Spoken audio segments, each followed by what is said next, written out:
আমি আপনাদের একটা অনুরোধ করবো যে দর্শক যেটা বলে আপনার সেটাই প্রচার করবেন, খুব ভালো বলবেন। আমরা কিছু রিভিউ পেয়েছি ভাইয়া, আমাদেরকে রিভিউ পেয়েছি, সেখানে বলা হচ্ছে আপনাকে ওই তকমাই দেওয়া হচ্ছে যে বাংলাদেশের আপনি সেরা ডিরেক্টর, মানে সেই তকমাটা আপনাকে দেওয়া হচ্ছে। ভাই আমি চেষ্টা করছি আপনারা নিজেরা তো ছবিটা দেখবেন, এই ছবি দেখলে আমরা প্রাউড ফিল করতে পারবো। আমি আস্তে আস্তে নিজের ছবি বেটা করার চেষ্টা করেছি। কোরবানিটা আমাদেরও খুব লাকি, প্রতি কোরবানিতে আপনার সাথে আমার দেখা হয়েছে, করোনার সময় দেখা হয়েছে। আমি আরো নিজেকে আরো বেটা করার চেষ্টা করেছি। আর এই ছবিটা একটু বলতে পারবো বাংলাদেশে এটা ছিল হয় নাই। এটা আসলে আপনারা যখন সিনেমা দেখবেন তখন বুঝতে পারবেন, দর্শকরা রিঅ্যাকশন দেবে তখন বুঝতে পারবেন যে আসলে আমরা যারা সিনেমা দেখে বের হয়েছে তারা শুধু একটা কথাই বলছে যে আমরা তুফান 2 চাই। এই বিষয়ে আপনি কি বলবেন? এটা সামনে ভাইয়া তুফান 2 আসবে কিনা এখন আগামী দিন দেখা হবে।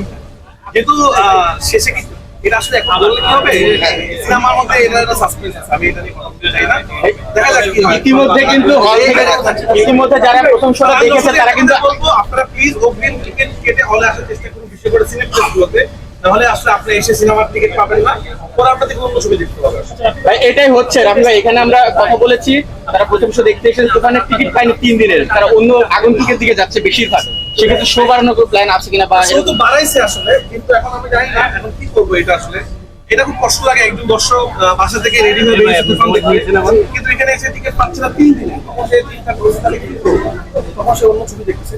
অন্য ছবি দেখা নিয়ে আমার আপত্তি নেই, সব ছবি আপনারা দেখেন, কিন্তু যে দর্শক আসলে আমার ছবি দেখতে আসছে সেটা তো অন্য ছবি দেখতে তখন কষ্ট লাগে। তো যাই হোক, আমি দর্শকদেরকে বলবো আপনারা একটু বাসাতে চেক করে আসেন, এখানে আসলে 3-4 দিনের টিকিট নাই। আরো স্কিম বাড়ানো হবে, দর্শক শো বাড়াচ্ছে অলরেডি, কালকে 34টা শো হয়েছে। দেখুন শো করান হাওয়াতে আমরা পাই নাই, বহুত চেষ্টা করছি। এখন এইরকমের যে ক্রেজ হবে এটা আসলে আমরা কি অনুমান করতে পারি, তাহলে শো আজকে আরো বাড়বে। কিছু দর্শক আমরা দেখছি যে বলছিলেন চঞ্চল সাকিবকে দেখতে আছে, কিছু দর্শক স্পেসিফিকলি বলছে যে রায়হান রাফির একদম শুরু থেকে এই আজকে তুফান পর্যন্ত তারা ছবি দেখছে, সেই জন্য তারা ছবি দেখতে এসেছে। এইটাকে আসলে একটা ডিরেক্টরের সাকসেস মনে করেন কিনা, একটা নির্মাতা হিসেবে? আপনি অনলাইনে ঢুকতেই পারেন, সিনেপ্লেক্সের ওয়েবসাইট, এখনকার যুগে ডিজিটাল যুগ, কেউ মিথ্যা কথা বলতে পারে না। সবকিছু পরিষ্কার, কয়টা শো দিতে হচ্ছে, কয়টা শো দিতে নাই, এখন তো আপনারা দেখতেই পাচ্ছেন। আজকে কালকে তারপরে দিন থেকে প্রথম দিনে হিসাবটা একটু বলবেন নাকি বলবেন না, হিসাবটা প্রডিউসার বলবে, এটা বলা যাবে না। কিন্তু একবার সংখ্যকটা বলতেছি না, কিন্তু সাধারণত কি হয় আমাদের সিনেমা রিলিজ হওয়ার পর অ্যাডভান্স টিকিট বুকিং হয়, কিন্তু সিনেমার টিকিট ছাড়ার সাথে সাথে 4 দিনের টিকিট যখন বুক হয়ে যায়, এটা বাংলাদেশ আগে বলে সিনেমাটা দেখি সম্পূর্ণ পদক্ষেপ নিয়েছে। আপনারা জানেন কতবার সুরঙ্গ যারা পাইরেসি করেছিল তাদের 4 বছরের জেল হয়ে যেতে পারে।